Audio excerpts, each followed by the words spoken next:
Les amis, on se caille les meules, on est à Chamonix, bienvenue dans cette vidéo. Je fais une petite introduction. Kamel, t'es un ancien élève de la MDB Academy, je marchande bien depuis à peu près 4 ans, c'est ça? C'est ça. Et Martin est agent immobilier dans le réseau Efficity, et pas juste agent immobilier, il est numéro 1 en France du réseau Efficity. Donc ouvrez bien grand vos oreilles parce qu'il va y avoir beaucoup de valeur dans cet épisode.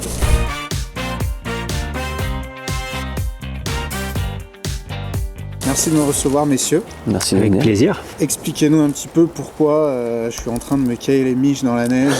Qu'est-ce qu'on va visiter aujourd'hui? Donc aujourd'hui, on va aller visiter une maison qu'on a divisée en 3 plateaux avec un terrain à bâtir à côté et du coup qui fait une très belle opération de marchand de biens juste devant le Mont Blanc avec une vue qui est canon et dans un environnement qui est incroyable au milieu de chalets. Donc vraiment le produit qui est très recherché par la clientèle ici sur Chamonix et avec une opportunité assez rare parce qu'on est sur un marché qui est très dense en termes d'urbanisme. Donc les opportunités de ce type-là sont pas très communes. Et justement, on va parler de pas mal de sujets dans cette vidéo qui sont liés à la tension du marché local, c'est souvent une question qui revient, et aussi sur les notions de budget et de financement de l'opération, parce que là, c'est une opération qui est très conséquente en termes de budget, donc il va y avoir pas mal d'enseignements, et une vidéo qui est différente et probablement un cran au-dessus d'un point de vue opérationnel par rapport aux autres opérations de marchand de biens que je peux avoir l'habitude de montrer sur cette chaîne. Est-ce qu'on peut déjà discuter de la manière dont vous avez sourcé cette opération? Est-ce que c'est toi, via ton réseau, en tant qu'agent immo, qui l'a trouvé? Exactement. Donc c'est un bien en fait qui m'a été apporté par une personne de mon réseau. Donc un des propriétaires pour lequel j'avais déjà fait une estimation patrimoniale sur une ferme qui est dans le centre-ville m'a sollicité. Donc ils détiennent ce bien avec ses frères et sœurs sous forme de SCI. C'est une indivision mais sous forme de société et ils souhaiteraient vendre. Donc c'est des personnes âgées, ils ont envie d'aller vivre leur vie chacun séparément parce que là c'était une maison qui était déjà occupée de manière séparée. Donc il y avait 3 appartements de fait. Donc ils me sollicitent pour essayer de sortir avec le meilleur prix possible. Donc moi dans l'intérêt du client, je me dis ok, comment est-ce que je fais pour vendre cette opération-là? Donc il y a 2000 m² de terrain, c'est très rare ici, surtout constructible, avec 3 appartements. Et je me dis ok, comment est-ce qu'on va faire pour réussir à maximiser le prix? Donc j'essaye de m'adresser à des particuliers dans un marché immobilier qui est un petit peu compliqué ces dernières années, sur un marché du luxe voilà, qui est un petit peu tendu, c'était pas forcément évident. Et donc on essaye avec du particulier pendant quelques mois, ça ne marche pas. Donc on est sur un prix de sortie à 2,4 millions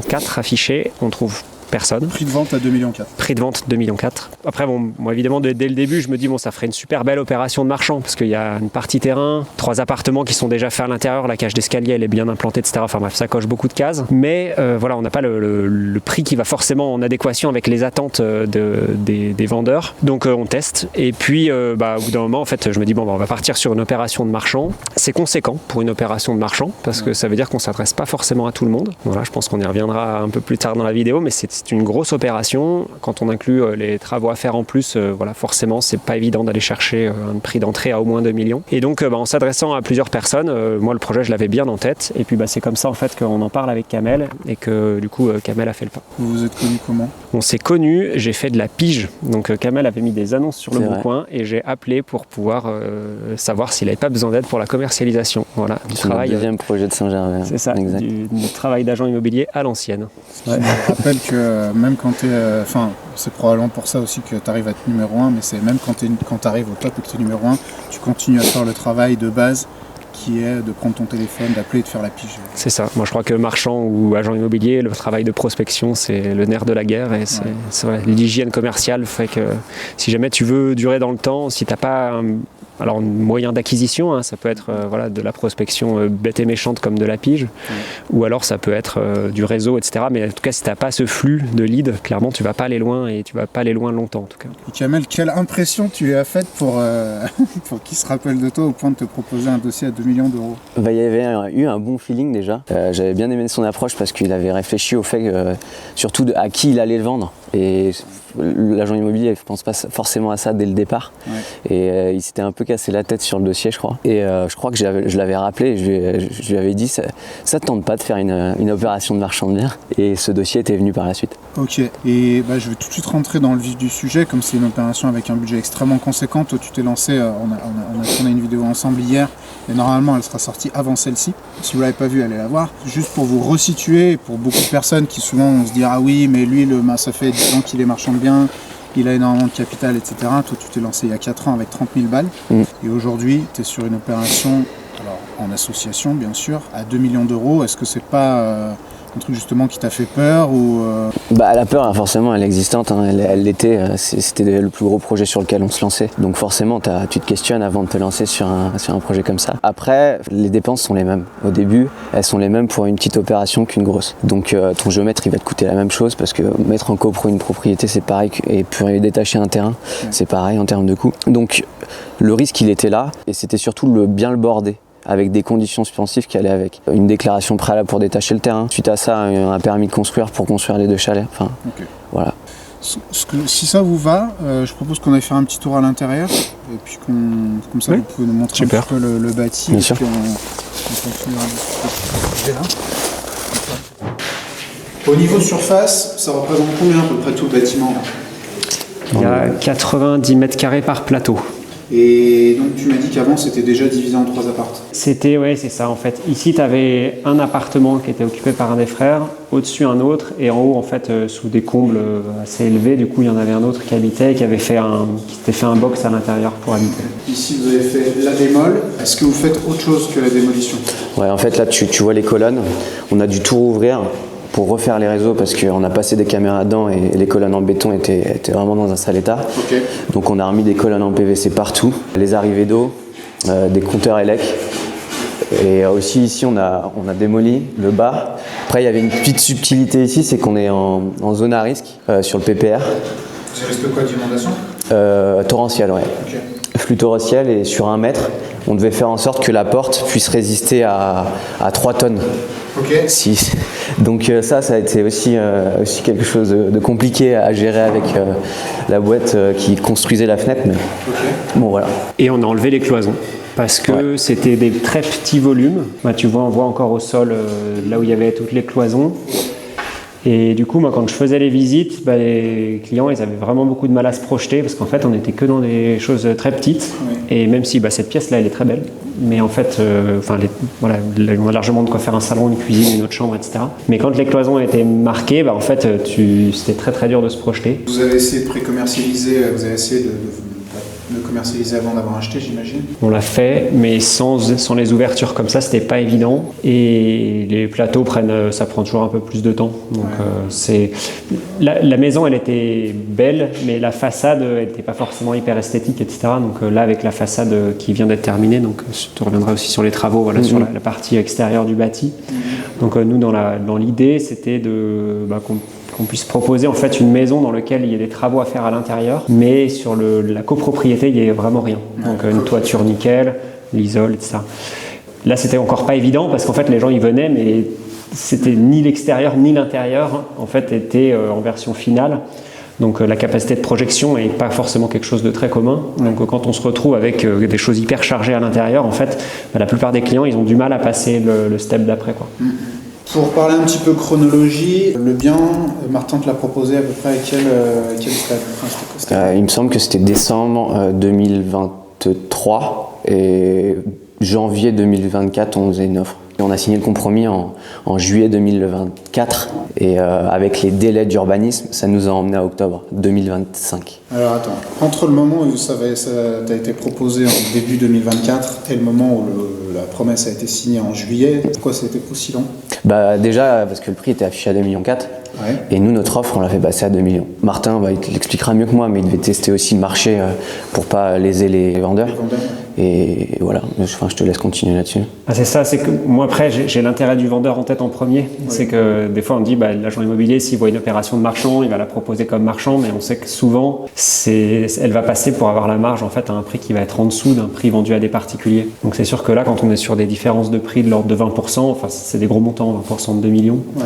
Donc c'est sûr que dans l'intérêt des vendeurs, moi, c'est compliqué de pousser une offre à 2 millions si jamais on n'a pas fait tout ce qui était possible à côté pour essayer d'aller chercher plus. Okay. Donc une fois qu'on a épuisé tout ce qui était possible, là on dit ok, en fait on n'y arrive pas, donc votre porte de sortie ça va être plutôt une opération avec une découpe et là on va réussir à faire quelque chose. Mais voilà, donc on a épuisé un peu toutes ces ressources là pour être sûr, au point de vue des vendeurs, moi d'être complètement transparent avec eux et de leur dire je suis arrivé au bout de ce que je pouvais faire pour essayer d'aller chercher 2,4 millions. Donc ce qu'on a de mieux maintenant c'est cette offre là et avec quelqu'un qui est sérieux, parce qu'il y avait aussi forcément d'autres personnes qui se proposent. Mais après, du coup, l'idée, c'est aussi de mesurer pour voir avec Voilà, avec qui est-ce que ça va aller au bout? Parce que, bon, on va venir dessus, mais c'est pas une opération simple. Voilà, en termes d'urbanisme et d'autorisation demandée derrière, surtout dans une commune comme celle-ci, où voilà, à Chamonix, on en a beaucoup parlé, l'interdiction des résidences secondaires, etc. Enfin bref, voilà, l'urbanisme cristallise beaucoup de jalousie et de sentiments négatifs, donc c'est compliqué. Donc ça veut dire qu'on sait que pour que ça passe, en fait, ça va s'étaler dans le temps, toutes ces demandes d'urbanisme. Donc ça veut dire que si on part sur une offre comme ça, il faut quelqu'un de sérieux qui va tenir dans le temps, et puis que les vendeurs ils comprennent aussi quand on est parti voilà, sur une aventure de, je sais pas, on a mis combien, un an et demi, plus d'un an et demi à réitérer. Donc, et alors, bon, t'es pas agent immobilier depuis l'avant-veille, j'imagine que des marchands, t'en connais d'autres. Qu'est-ce qui t'a fait Alors effectivement, des marchands, j'en ai pas mal. Du coup aussi, tu demandais comment est-ce qu'on a pu garder contact avec Kamel. En fait, c'est vrai que des opérations, j'en envoie régulièrement. Je vais aller envoyer des opérations et puis du coup, ce qui fait que j'ai accès à beaucoup de marchands. Alors déjà, de se lancer dans une opération de cette taille, il n'y a pas forcément beaucoup de monde qui a envie d'y aller. Ça veut dire qu'il y a quand même un gros sujet sur le financement. La complexité, c'est pas particulièrement complexe, mais tu sais que tu t'adresses à des services de l'urbanisme qui sont un peu taquins, donc sur lequel il va falloir bien travailler ton dossier. Voilà, c'est pas des autorisations qui sont un peu bancales, clairement ne vont pas passer. Il y a un petit côté politique dans lequel il va falloir travailler aussi. Et donc des marchands qui sont capables de faire ça, il n'y en a pas beaucoup. Et puis après, il y a une question d'affinité, de sérieux aussi, de compatibilité avec les vendeurs pour que ça marche, parce que voilà, on va être dans la même équipe et dans le même bateau pendant 18 mois. Donc en fait, si tu as des personnes avec lesquelles tu sais que ça va être un petit peu en frontal, ça va être compliqué. Donc les vendeurs, moi je les connais depuis un moment, je vois comment est-ce qu'ils sont et je me dis avec qui est-ce que ça va pouvoir fonctionner aussi en termes de confiance pour avoir quelque chose qui marche. Et ça a super bien marché parce que voilà, même avec, il y a un des indivisaires qui a gardé un des appartements pour lui. Du coup, la relation, elle est excellente. Donc ça c'est super. En termes de valeur humaine, c'est calme. Okay. C'est vrai qu'il y a une belle transparence aussi sur l'avancée du projet, les délais. Vous les avez impliqués, les vendeurs? Ouais, vraiment, ça a joué en notre faveur, donc c'était chouette. Alors, je sais aussi, beaucoup de personnes se posent la question, avant même d'aller voir le projet ou avant même d'étudier un projet, elles se disent « Ah, mais comment je vais faire pour le financement ?» Et elles se bloquent, elles s'auto-sabotent quelque part en disant « Bah non, je risque de ne pas avoir le financement, donc je ne vais même pas étudier le projet. » Est-ce que toi, tu t'es posé une question comme ça ou tu t'es plutôt dit « Bah non, je vais d'abord aller voir le projet, on va avancer sur la négo et puis l'argent on trouvera bien ». Enfin, comment c'était un doute, forcément que c'était un doute, parce que je savais pas si j'étais capable de lever autant, mais j'étais confiant dans mes compétences à développer le projet et à faire en sorte qu'il soit rentable et alléchant pour des investisseurs ou une banque. Déjà sur le papier, c'était un projet de marchand. J'étais quand même mis en confiance avec Martin sur ses prix de revente au niveau de la commercialisation, et ça, je pense que j'y serais pas allé sans lui, parce que forcément, quand tu as quelqu'un qui est dans ton équipe et qui est aussi bon que Martin, c'est rassurant, quoi. Pour une opération de cette envergure-là, j'imagine que tu n'y es pas allé sur fonds propres, pas encore. Non, pas encore. Comment tu as trouvé quel type de financement tu as cherché? Financement bancaire, on a eu la chance d'être, accompagné avec d'un autre associé qui n'est pas présent, que Martin connaissait, qui avait ses ouvertures au CIC de Lyon, et ça nous a permis d'obtenir des bonnes conditions, et puis lui, sa partie à lui, c'était un peu plus sur l'aspect financier. Donc lui, il a apporté les fonds propres et il est allé chercher le financement bancaire? Il nous a mis en relation avec les banques. La caution, en fait, les banques, elles cherchent trois choses. Elles vont chercher la compétence financière, disons, la compétence commerciale et la compétence technique. C'est vraiment les trois choses qu'elles veulent. Donc le technique, c'était Kamel qui était caution. Le côté commercial, c'était plutôt moi. Et le côté financement, notre troisième associé, c'est un promoteur qui a pas mal de capital. Ce qui fait que vis-à-vis des banques, quand on dit son nom, généralement, elles le connaissent. Et du coup, ça donne une certaine sérénité de leur côté. Et du coup, quand on arrive à la banque et qu'on a ces trois choses-là, en fait, derrière, on est super et on arrive à avoir quelque chose qui est solide. Et donc, on a même eu 2 offres de 2 banques différentes. Okay. Et la troisième, on n'a même pas fait le rendez-vous. Donc là, ce qu'ont fait Martin et Kamel, c'est vraiment faire les choses dans le bon ordre. Souvent, une des problématiques que je rencontre chez les gens qui se lancent dans le marchand ou même développent une activité de marchand, c'est qu'ils vont se soucier du financement avant même d'avoir trouvé l'opération. C'est l'inverse, en fait, il faut d'abord trouver l'opération, d'abord trouver une opportunité, que ce soit pour un investisseur ou pour une banque, et ensuite tu vas proposer ça à un investisseur. Donc, beaucoup de gens vont voir les banques en disant est-ce que vous me financez, est-ce que je suis finançable, alors qu'ils n'ont même pas de projet. Un réflexe qui vient un petit peu du locatif ou de la résidence principale. Donc là, vous avez fait les choses dans le bon ordre. Tu disais que le sujet du financement, ça n'avait pas posé problème compte tenu du track record de votre investisseur. Est-ce que lui, il a été particulièrement exigeant à votre égard, ou est-ce que le fait que tu sois jeune marchand entre guillemets, ça lui a posé un souci, ou est-ce qu'il t'a challengé là-dessus? Non, il m'a pas demandé d'historique. En fait, l'idée, c'est qu'on a fait un visio avec lui et on lui a présenté le projet. Okay. Il n'est pas venu sur place, c'était juste purement financier. Et quand tu lui as présenté le projet, il y avait de la précom déjà sur le... On avait le lot du haut et le terrain. Ok. Ce qui représentait combien, enfin, on va dire sur un prix à 2 millions, ça représentait combien à peu près? Le terrain, on est à 870 000. 500 et 860. Ok. C'est ça. Très bon. Ouais, donc ça couvrait deux tiers de la ligne, ce qui était déjà très conséquent. Promesse de vente signée en juillet 2024. Ouais. Ensuite, au niveau des délais, qu'est-ce que ça a donné? Demande d'urbanisme déposée en septembre 2024 pour détacher un terrain à bâtir. Obtention fin d'année, décembre. Dépôt en septembre, obtention vers la fin d'année, c'était une DP? Ouais, c'est une DP. Hein. C'était une DP, une demande de pièces complémentaires? Il y a une demande de pièces complémentaires. Ils nous ont demandé juste de mutualiser l'accès pour les 2 parcelles. Ok. Donc quelque chose d'assez simple. Ouais. Ensuite, ils nous ont, on avait aussi une condition suspensive de déposer un permis pour un chalet mitoyen. Okay. On a trouvé un acquéreur dans la foulée et il a déposé un permis pour 2 chalets.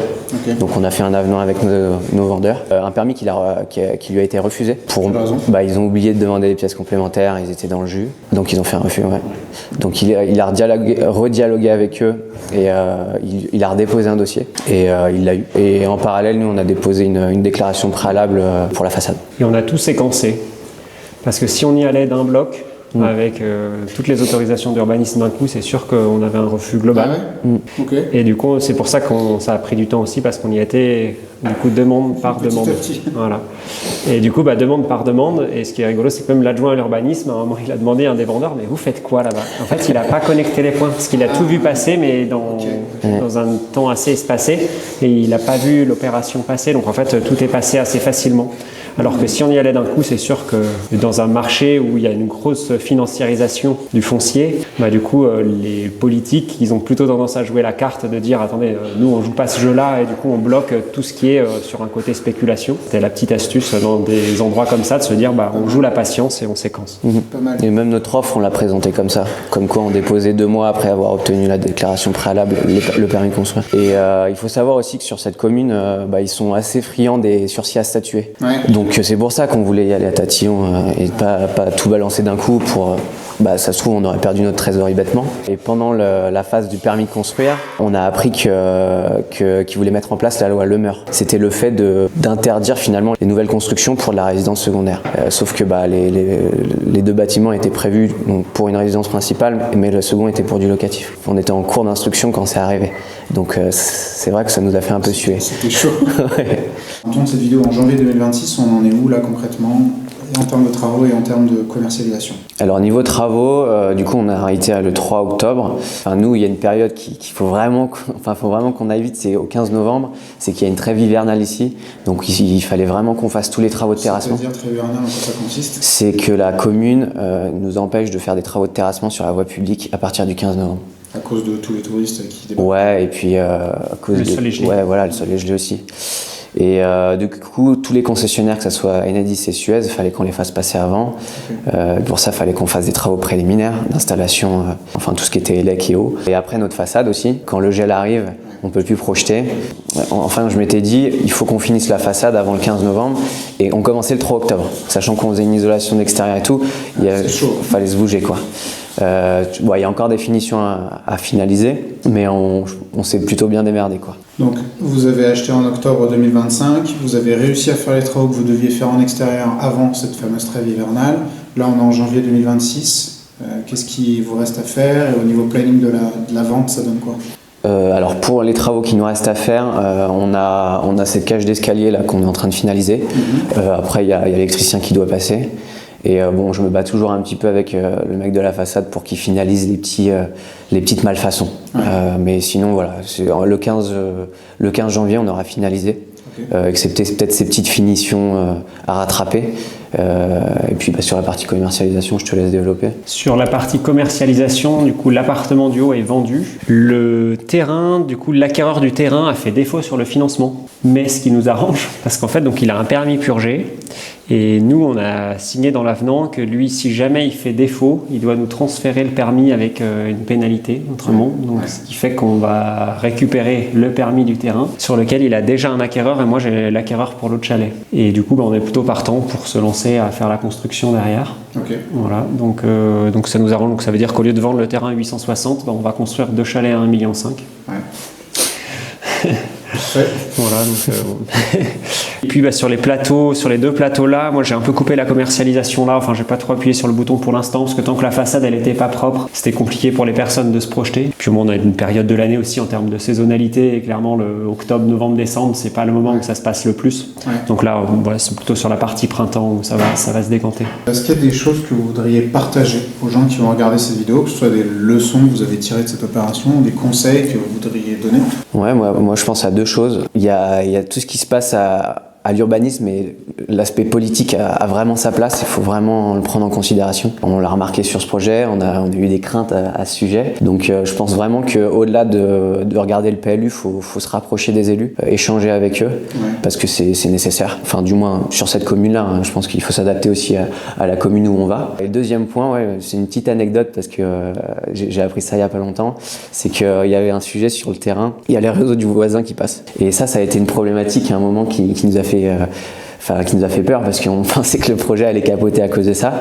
Mais j'ai appris il n'y a pas longtemps que finalement, quand tu as des réseaux qui passent au milieu d'un terrain, il y a un article du Code civil qui te permet de les dévoyer si tu fais en sorte que ça fonctionne toujours bien. Et moi, alors là, moi je crois fort en l'association. C'est vraiment un truc, je trouve qu'il faut mieux s'associer et être à 3 et faire 3 fois plus d'opérations.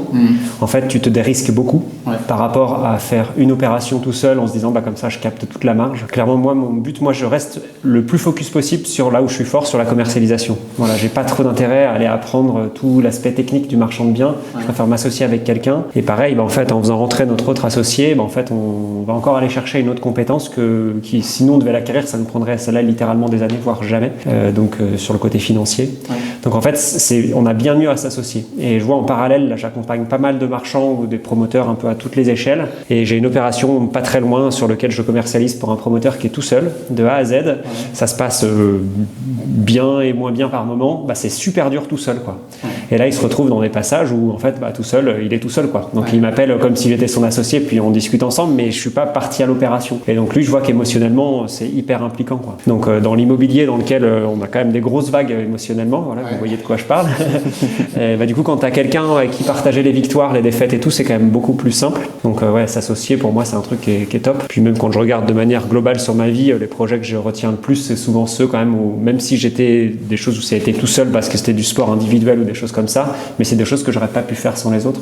Donc clairement, c'est toujours dans le sens de ce que tu veux faire. Quand tu le fais avec d'autres personnes, clairement, c'est beaucoup plus fort. Là, j'en profite pour rebondir sur ce que tu viens de dire. Si peut-être vous êtes dans votre coin et vous dites, moi je sais pas où trouver des associés, etc. Nous, on a 2 canaux à vous proposer. On a des clubs locaux, des clubs régionaux de la MDB Academy, donc on vous mettra un lien en dessous, il y a des clubs un peu partout en France que vous pouvez rejoindre, dans lesquels vous pouvez rencontrer des associés ou sur des parties techniques ou sur des parties financières ou commerciales.